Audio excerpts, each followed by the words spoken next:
कक्षा 11 हिंदी कबीर की पदावली में जो शेष है उसे पढ़ेंगे हम। जो है कबीर ने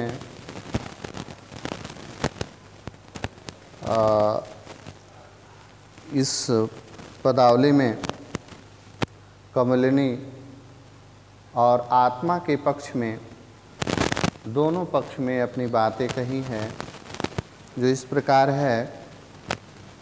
काहिर नलिनी तू कुम्हिलानी, तेरे ही नाल सरोवर पानी। हे कमलिनी, तुम क्यों कुम्हला रही हो, अर्थात मुरझा रही हो। तुम्हारे कुम्हलाने का, मुरझाने का क्या कारण है? तेरे ही नाल सरोवर पानी, तुम्हारे कमल नाल तो तालाब के जल में है। जल में उत्पत्ति, तुम्हारी उत्पत्ति भी जल से ही हुई है। जल में वास, और तुम्हारा वास भी जल में ही है। जल में नलनी तोर निवास, और तुम्हारा घर भी जल में ही है। नातल तपति न ऊपर आग, और तुम्हारे तल अर्थात जड़ में भी किसी भी प्रकार का ताप नहीं है, न ऊपर आग, और ऊपर से भी तुम्हारे ऊपर किसी भी प्रकार की अग्नि का प्रभाव नहीं है। तो रहे तु कहु कासन लाग, लगता है हे कमलिनी तुम्हारा मन किसी और में लगा हुआ है, अर्थात तुम्हारा प्रेम सूर्य से हो गया है। कहें कबीर जे उदिक समान, ते नहीं मुए हमारे जान। कबीरदास जी कहते हैं कि जिसने जल के समान अपनी आत्मा को परमात्मा में विलीन कर लिया है, वह अमर हो जाता है, कभी भी मरता नहीं। आत्मा के भी पक्ष में कबीर ने यहाँ यह बात कही है कि ये आत्मा, तुम्हारा जन्म तो उस परमात्मा से हुआ है, और तुम्हें पुनः जो है परमात्मा में ही विलीन हो जाना है। कष्ट तो जीव को होता है, और लगता है कि तुम्हारा प्रेम जो है सांसारिकता की ओर हो गया, सांसारिक विषयों से हो गया है, इसलिए जो है तुम्हें कष्ट प्राप्त हो रहा है। और बात में अंत में कबीर ने यह बात कही कि जिसने अपनी आत्मा को जो है आत्मा रूपी बूंद को परमात्मा रूपी समुद्र में विलीन कर लेता है, तो वह जो है अमर हो जाता है, परमात्मा स्वरूप हो जाता है, वह कभी भी मरता नहीं। अब कबीर का जो है कबीर की पदावली समाप्त हुई। इसके बाद जो है हम सूर को पढ़ेंगे। जो है सूर के जीवन के विषय में जो है जानेंगे, जीवन परिचय के विषय में जानेंगे। सूर शूर तुलसी शशि उडगन केशवदास, अब के कवि खद्योतसम जहाँ तहाँ करत प्रकाश। सूर हिंदी काव्य गगन के सूर्य हैं, तुलसी चंद्रमा हैं, उडगन केशवदास, और केशवदास जी तारे के समान हैं। अब के कवि खद्योतसम, और आज के आधुनिक कवि जुगनू के समान हैं, जो जहाँ तहाँ थोड़ा बहुत प्रकाश करते हैं।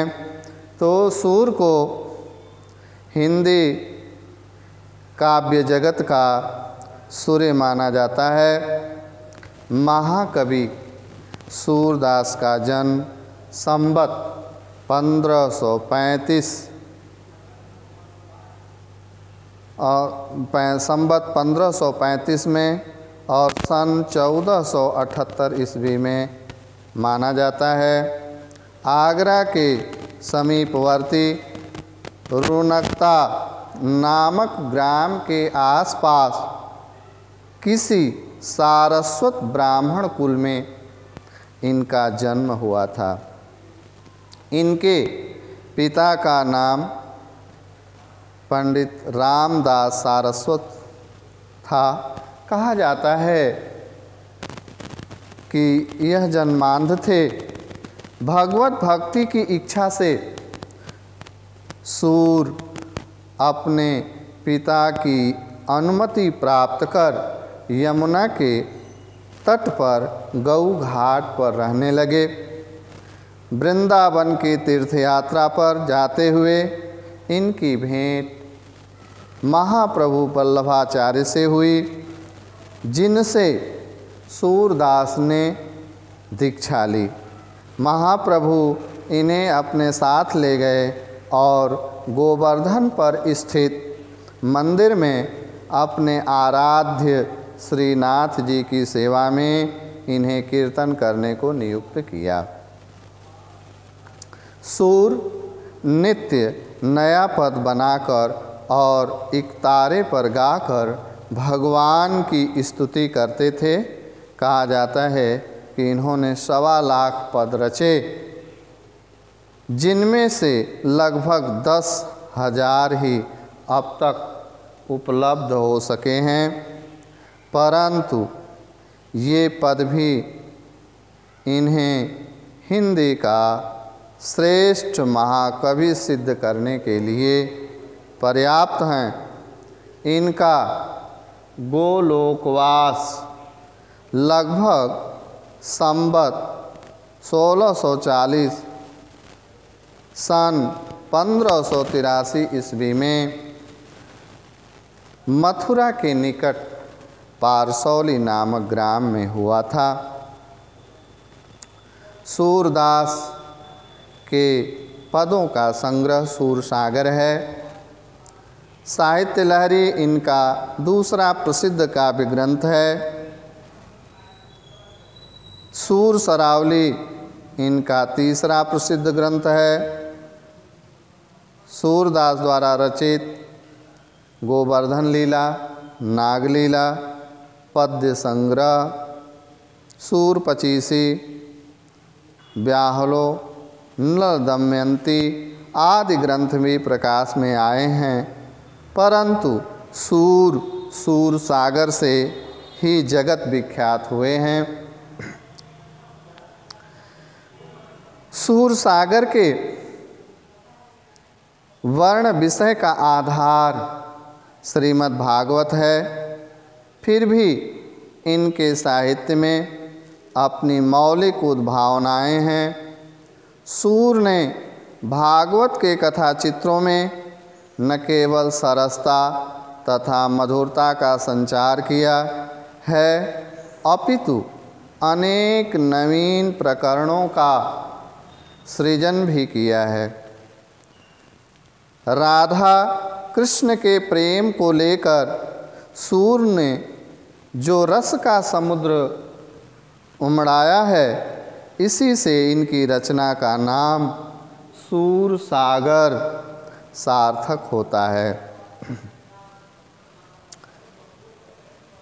श्रृंगार के ये अप्रतिम कवि हैं। इनके अतिरिक्त किसी अन्य कवि ने श्रृंगार के दोनों विभागों संयोग एवं विप्रलंभ का इतना उत्कृष्ट वर्णन नहीं किया। इनका बाल वर्णन, बाल्यावस्था की चित्ताकर्षक झांकियाँ प्रस्तुत करता है।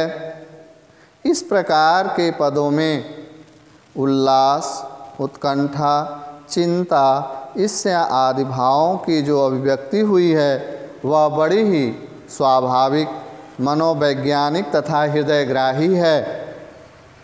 वात्सल्य के क्षेत्र में तो सूर संसार की सभी भाषाओं के सभी कवियों से कहीं आगे हैं।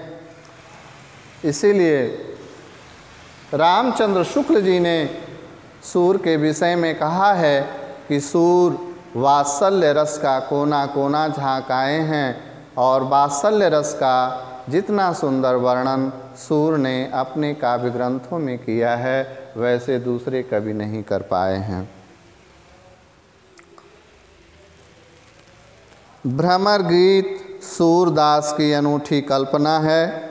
इसमें उन्होंने ज्ञान और योग के आडंबर को दूर कर प्रेम और भक्ति के महत्व को प्रतिपादित किया है।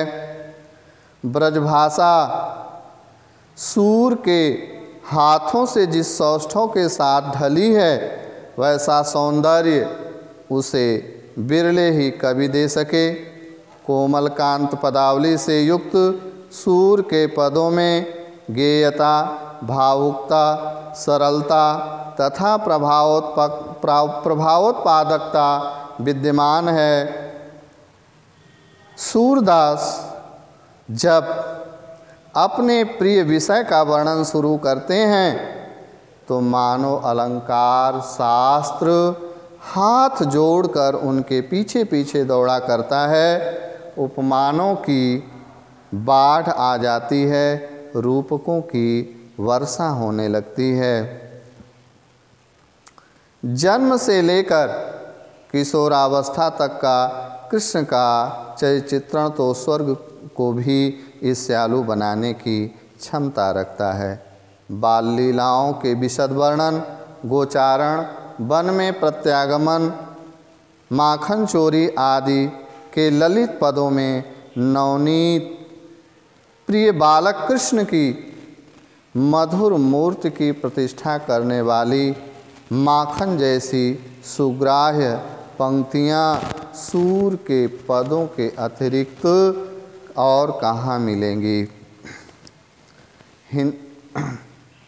भाव विभोर और आत्मविस्मित गोपियों के दहीले के स्थान पर कृष्ण ले कहते हुए गलियों में घूमते फिरते गोपियों का तीर कमान लिए वनों उपवनों में पिक चातकों का बसेरा न ले पाने के हेतु मारी मारी फिरते प्रेम की तल्लीनता के जो सजीव उदाहरण सूर साहित्य में मिलते हैं वे निसंदेह अत्यंत दुर्लभ हैं।